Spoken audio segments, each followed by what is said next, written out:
राधे राधे दोस्तों, इस कहानी को आप जरूर सुने। 15 साल की बेटी ने मां को 3 माह से खाने में मिलाकर दे रही थी नींद की गोलियां। शर्मनाक किस्सा। दोस्तों, आप सोच सकते हैं कि जो मां ने कोख से जन्म दी है अपनी बेटी को, वो ऐसा कर सकती है। सोचने के लिए मजबूर करती है ये कहानी। लखनऊ कृष्णनगर क्षेत्र में रहने वाली एक 15 साल की बच्ची 3 महीने से अपनी मां को नींद की गोलियां खिला रही थी। उनके खाने में रोजाना 3 से 4 गोलियां मिला देती थी।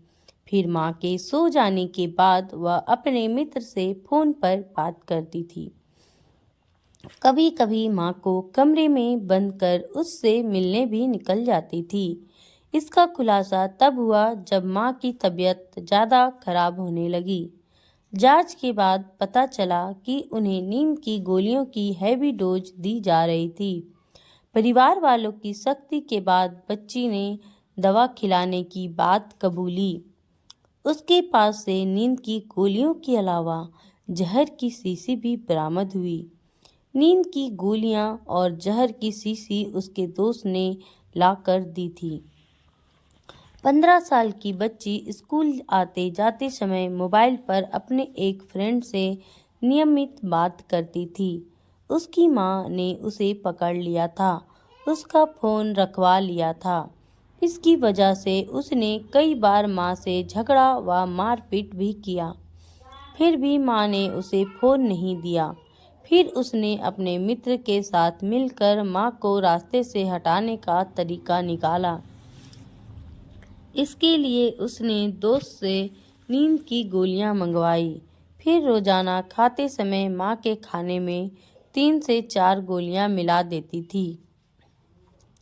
मां के सोने के बाद वह अपने मित्र से फोन पर बातें करती थी। कभी कभी बाहर से ताला बंद करके निकल भी जाती थी। लड़की के पिता बाहर नौकरी करते थे। इधर उसकी मां की तबीयत खराब होने लगी। जानकारी के बाद परिवार वाले उन्हें अस्पताल ले गए।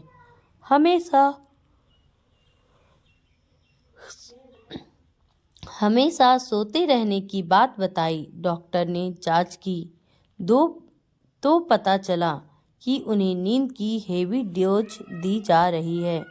इसके बाद परिवार के लोगों का शक लड़की पर गया। मोबाइल की कॉल डिटेल निकाली तो तस्वीर साफ हो गई। लड़की अपने दोस्त से रोजाना बात करती थी। घर में रखी दवाएं भी बरामद की गई, जहर की शीशी भी। मां को मारना चाहती थी, फिर पीछे हट गई। बच्ची ने पहले अपनी मां को मारने की योजना बनाई थी, फिर बाद में उसका मन बदल गया।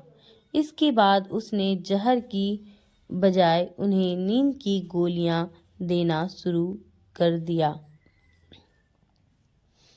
तो दोस्तों, ऐसी ऐसी कहानियाँ आज आ रही है सिर्फ सीरियल की वजह से। तो अगर हम सीरियल कम देखें, लोग सीरियल कम देखें तो ऐसा नहीं होगा। बच्ची को घर में रखने को तैयार नहीं है उनके माता पिता, क्योंकि बच्ची के इरादे को देखकर उसके माता पिता घबरा गए हैं। उसे अब घर में ही नहीं रखना चाहते हैं, क्योंकि कभी भी वह कोई ऐसा कदम उठा सकती है जिससे नुकसान पहुंच सकता है। परिवार वालों ने लोक बंधु में चल रहे वन स्टॉप सेंटर से मदद मांगी।